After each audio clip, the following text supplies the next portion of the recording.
Olá pessoal, vou falar então sobre o capítulo 7, que é a análise de lucratividade dos clientes da nossa obra Contabilidade Gerencial. Quando a gente falar de lucratividade de clientes, quer dizer, é uma questão importante para as organizações, né? E a gente trabalha nesse livro aqui então, dentro desse bloco chamado análise diagnóstica. Então toda organização, todo gestor quer saber de fato quais são os clientes que entregam resultados para a empresa.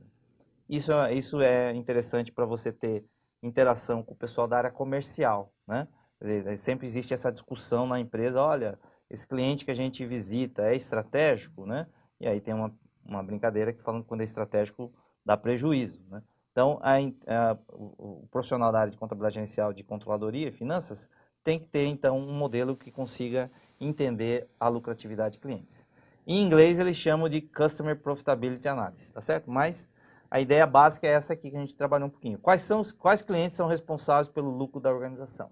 Né? Quais clientes que você deveria preservar, manter, brigar para eles continuarem na organização? Quais clientes devem ser priorizados? Né? O que fazer para os clientes se tornarem lucrativos? Às vezes você tem clientes que são deficitários ou com margem muito baixa. Então, o fundamento desse capítulo é aquele capítulo anterior. Portanto, se você estiver lendo esse capítulo sem ter lido o capítulo anterior, talvez fosse interessante você dar uma revisada no capítulo de custeio por atividades ou de processo. Então, é interessante aí, nós temos que saber, então, quais são os custos das atividades.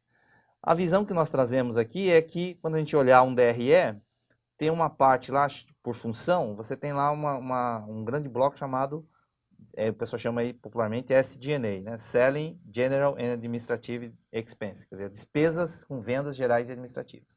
Mas por trás do SG&A existem várias atividades. Então a visão que nós trabalhamos aqui no livro é que você tem que olhar as atividades. Vários clientes demandam determinadas atividades. Portanto, para saber a lucratividade de clientes, você tem que entender então que atividades esses clientes demandam, consomem recursos para a organização.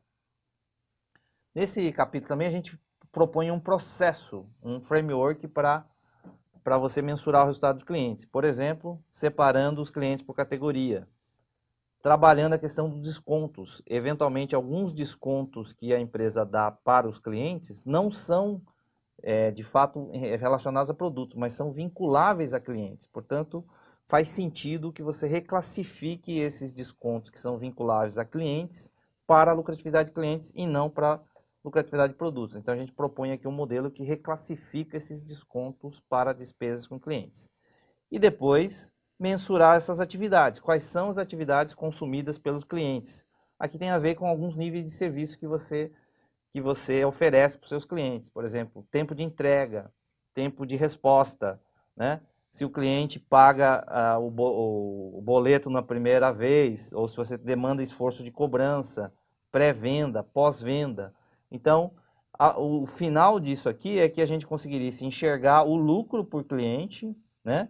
Uma espécie de ROI por cliente e, eventualmente, um EVA por cliente, se é que é possível, nem sempre é possível.